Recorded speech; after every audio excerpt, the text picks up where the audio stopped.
Well, America has experienced a rapid, in fact, a massive inflation in genders. At one point, biologists were allowed to determine what biology was, and there were two, male and female. Now there's agender, bigender, two-spirit, hydra. We could go on forever, literally forever, because the core orthodoxy is that there are infinite genders. But not everyone agrees. Some people believe in science. At their peril, it turns out. Lake Engel is one of them. He's a student at Indiana University of Pennsylvania. In a religion class, a class about Christianity, he stated his belief that there are two genders because, again, that's biology. And for that, he was told he had to apologize in front of the class, stand silently while they critiqued him re-education camp stuff. Lake Engel joins us tonight. Lake, thanks for coming on. Thanks for having me, Tucker. So I don't know if I was mischaracterizing that. You had this professor called Allison Downey who was so threatened because you disagreed with her that she tried to get you to sign some form apologizing for your unorthodox, non-allowed thoughts, and then what happened? Right, yeah, she asked that I would sign a document complying with her asking me to apologize to the class as well as giving her a written apology. She asked that I would stand in front of the class in silence as I apologized, and then they would give any comments on my outbursts. Did she say what specifically she was so offended by?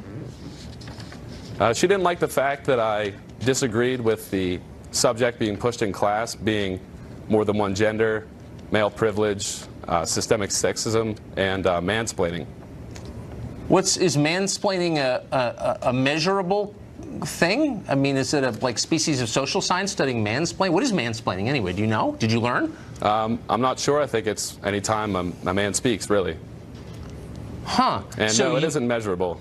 What did you, right, I mean, it's a species of dumbness, really. So, but what did you, it's propaganda, what did you say about gender that made her so mad, specifically? Well, I first referenced entities like The Economist who have debunked the myth of the 77 cents on the dollar wage gap. And I also stated that biologists don't agree that there are more than two genders. They don't believe that there are 72 genders or more across the board. Most of them disagree. And she really didn't appreciate that.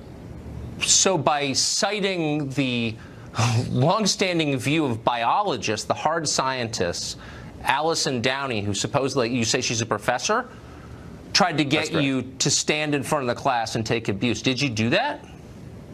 No, I didn't. I was supposed to, but she really didn't give me a chance. I was given 10 days to comply, but the day after she asked this of me, she decided to push it on through to the university's provost office to then hold a hearing, which would decide whether or not it could be allowed in class, period. Why do you go to this school? Or why does anybody go to this school or any other school? I mean, what are you getting out of this exactly? Well, I initially went for athletics my freshman year, but that's a long gone dream now. I'm pretty much just stuck here. Man, I wish I could hire you. I would encourage you and anyone else who has any experience like this to drop out and join the workforce. It's not worth it. This is a joke. It's a bubble, and we're all going to realize that in 10 years. Like, you're a brave man for coming on. I appreciate it. Thank you. Thanks, Tucker.